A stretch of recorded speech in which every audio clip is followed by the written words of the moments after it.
जैसे कि हमें पता है कि वैल्यूज़ क्या होते हैं, उनका यूज़ क्या होता है और उनके क्या-क्या एग्ज़ाम्पल्स हो सकते हैं। ये सब हमने जान लिया था हमारे पिछले वीडियो में। लेकिन इस वीडियो में मैं बताऊँगा ये जो वैल्यूज़ हैं, उनका कलर्स के साथ क्या रिलेशन है। और कलर्स में भी हैं जब हम वैल्यूज़ के बारे में बात करते हैं, तो उसे हम टोन वैल्यूज़ कहते हैं। हेलो दोस्तों, मैं हूँ शिवम और स्टार्ट करते हैं वीडियो को। तो इस वीडियो में मैं बताऊँगा अलग-अलग कलर्स के टोन और वैल्यूज़ के बारे में और ये भी जानेंगे कि उन्हें सीखना इतना ज़रूरी क्यों है।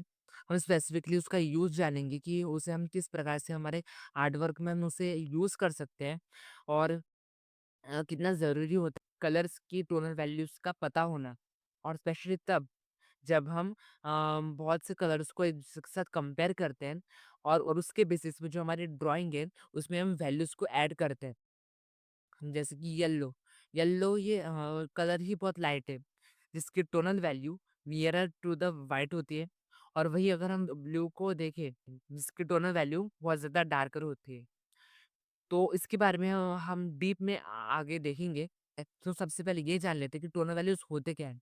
सो टोनल वैल्यूज़ यानी किसी भी कलर का लाइटनेस या फिर डार्कनेस का लेवल कितना है। सिंपल वे में अगर हम समझने जाएँ, तो एक कलर भी कंसिडर करते हैं और उस कलर व्हील को हम ब्लैक एंड व्हाइट में कन्वर्ट करते हैं। हाँ, अब इस कलर व्हील को जिसे हमने ब्लैक एंड व्हाइट में कन्वर्ट किया है और एक वो कलर व्हील जो कि कलरफुल है, इन दोनों को अगर हम कंपेयर करें मतलब इन दोनों को अगर हम अच्छे से ऑब्जर्व करें एक-एक कलर्स को, तो हमें यहाँ पे देखने को मिलता है क्योंकि जो सबसे लाइटेस्ट जिसकी टोनल वैल्यू होगी, वो है येलो कलर और उसके बाद आता है ऑरेंज कलर और उसके बाद में आता है ग्रीन कलर और उसके भी बाद में आता है रेड कलर और सबसे लास्ट दैट इज़ हमारा blue colour,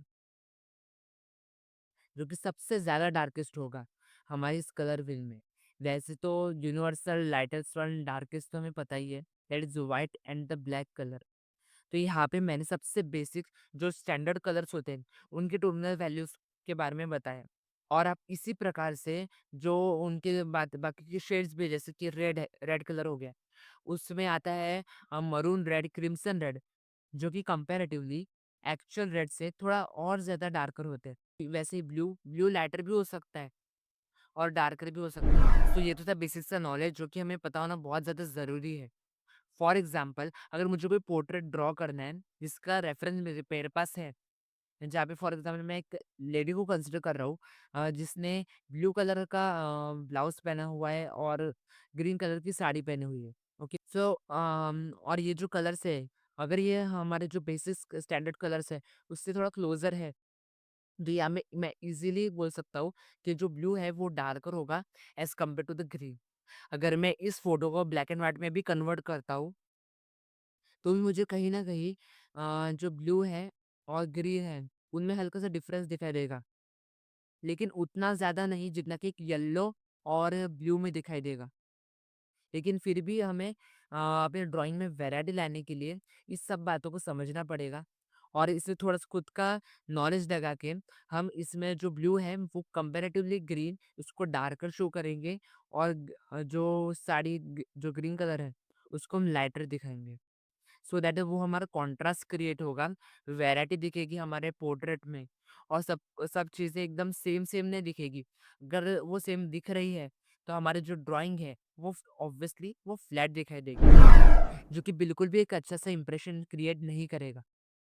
so it is very important कि हम कलर्स के लाइटनेस और डार्कनेस को समझें सो दैट हमारी जो ड्राइंग है उसमें हम और ज़्यादा कॉन्ट्रास्ट डेप्थ ला पाएंगे जिससे हमारी जो ड्राइंग है वो उभर के आएगी। आइए इसे प्रैक्टिकल वे में समझते हैं।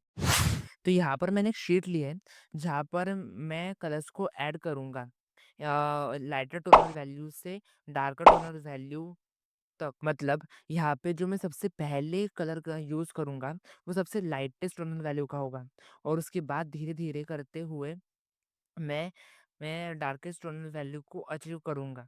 अभी आप सोच रहे होंगे कि हमें कैसे पता चलेगा कि कौन से कलर का टोनल वैल्यू कितना है? लेकिन यहाँ पे मैं जो कर रहा हूँ वो फुल ऑफ प्रेडिक्शन है कि मुझे लग रहा है कि ये इनका टोनल वैल्यू इतना इतना होगा। ये मुझे थोड़ा बेसिक सा नॉलेज है कि जो येलो कलर है वो सबसे लाइटेस्ट है, that is nearer to the white, तो वो सबसे लाइटर होना चाहिए। उसके बाद आएगा ऑरेंज कलर। तो ऐसे सोच के मैं इन कलर्स को अप्लाई करने वाला हूँ। सो बेसिकली ऐसा होता है कि कलर्स में जो सबसे लाइटेस्ट टोनल वैल्यू जिस कलर का होता है वो येलो है, और उसके बाद आता है ऑरेंज कलर, और उसके बाद आता है ग्रीन, उस रेड, उसके बाद आएगा ब्लू, जो कि सबसे डार्केस्ट रहेगा। यहाँ पे मैं व्हाइट और ब्लैक को कंसिडर नहीं करूंगा क्योंकि वो universal lightest and darkest colours है। यहाँ पे मैं नहीं कंसिडर इसलिए भी नहीं कर रहा क्योंकि व्हाइट, ब्लैक और ग्रे ये कलर्स नहीं, इनको मीडियम्स कहते हैं। चलो स्टार्ट करते हैं। तो यहाँ पे सबसे पहले मैं येलो ही कलर यूज करूंगा, जो कि आप भी समझ सकते हैं कि येलो ही क्यों।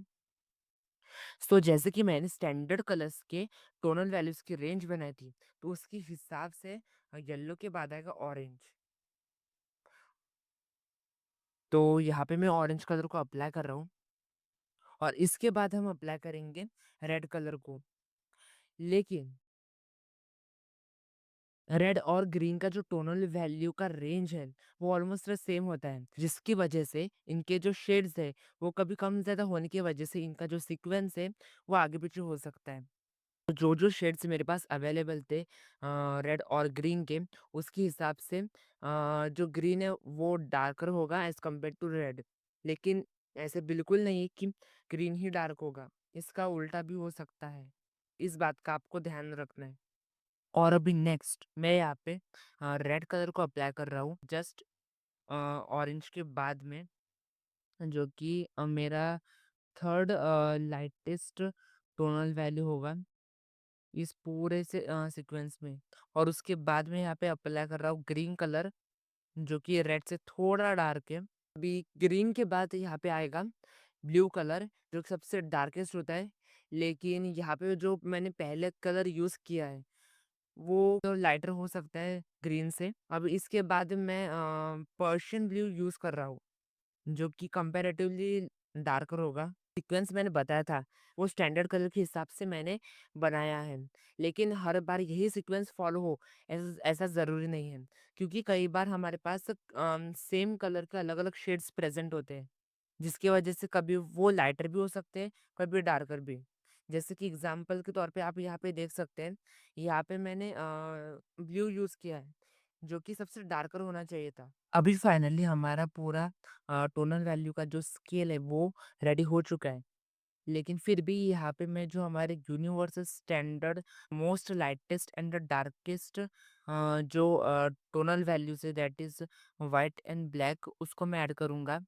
आप इजीली कंपेयर कर पाओ कि जो सबसे lightest tonal value that is yellow कितने क्लोजर है वाइट के, और जो सबसे डार्केस्ट है दैट इज वो कितने क्लोजर है ब्लैक के। तो चलो अभी सारे कंफ्यूजन को दूर करते हैं और इसे ब्लैक एंड व्हाइट में ऑब्जर्व करते हैं, सो दैट ये बहुत ज़्यादा इजी हो जाएगा समझने में। एट लास्ट मैं आपको एक एक्टिविटी देता हूँ।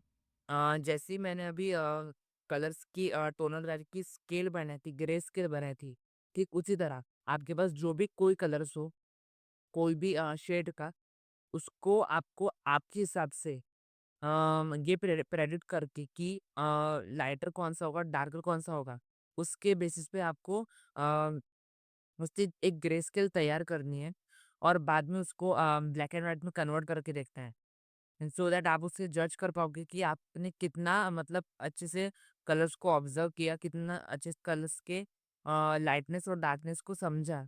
और ये भी चेक करना कि जो सीक्वेंस है टोनल वैल्यू की वो बराबर लाइट टू डार्क है या नहीं, या फिर बीच में ज़्यादा ही डार्क या फिर ज़्यादा ही लाइट तो नहीं हो रहा है, उसको चेक करना है, सुधारना है। और सो दैट आप वो कलर्स के नेचर को, उसके लाइटनेस और डार्कनेस के नेचर को और ज़्यादा अच्छे से परख पाओगे। और सेम चीज़ आप रेफरेंस के साथ भी कर सकते हैं, जहाँ पे आपको ऑब्जर्व करना है ईच एंड एवरी कलर उस रेफरेंस में। इवन वहाँ पे मतलब आप बैकग्राउंड को भी कंसिडर कर सकते हैं। फॉर एग्जांपल मैंने कोई पोर्ट्रेट ले लिया, तो वहाँ पे आपको ईच एंड एवरीथिंग ऑब्जर्व करनी है। उसमें आएगा फेस, क्लोथ्स, या और उसकी और साथ ही साथ बैकग्राउंड भी, जहाँ पे आपको ईच एंड एवरीथिंग को ऑब्जर्व करना है, कंपेयर कर रहे हैं हर एक कलर को और ये देख सकते हैं कि कौन सा कलर कितना लाइट है या फिर कितना डार्क और उस रेफरेंस में कहाँ पे कितना ज़्यादा कॉन्ट्रास्ट क्रिएट हो रहा है। और हो ये भी हो सकता है कहीं पे कॉन्ट्रास्ट क्रिएट ना हो, जिसकी वजह से आपको मतलब अगर लग रहा है कि वहाँ पे थोड़ा कॉन्ट्रास्ट होना चाहिए या फिर कहीं भी कॉन्ट्रास्ट थोड़ा कम होना चाहिए, उससे आप एडजस्ट कर पाओ। आपको कोशिश करना कि आप जो चीज़ आपको लग रही है कि ये ऐसी नहीं होनी चाहिए, उसको आपको एडजस्ट करना आना चाहिए और ये तभी हो पाएगा अगर आपको कलर्स की टोनल वैल्यू की नॉलेज है। तो दोस्तों आज के लिए बस इतना ही। अगर आपको ये वीडियो हेल्पफुल लगा हो तो प्लीज़ लाइक करें, चैनल को सब्सक्राइब करें और मुझे कमेंट में ज़रूर बताना कि आपको ये वीडियो कैसा लगा। तो मिलते हैं नेक्स्ट वीडियो में। Till then keep creating and keep learning.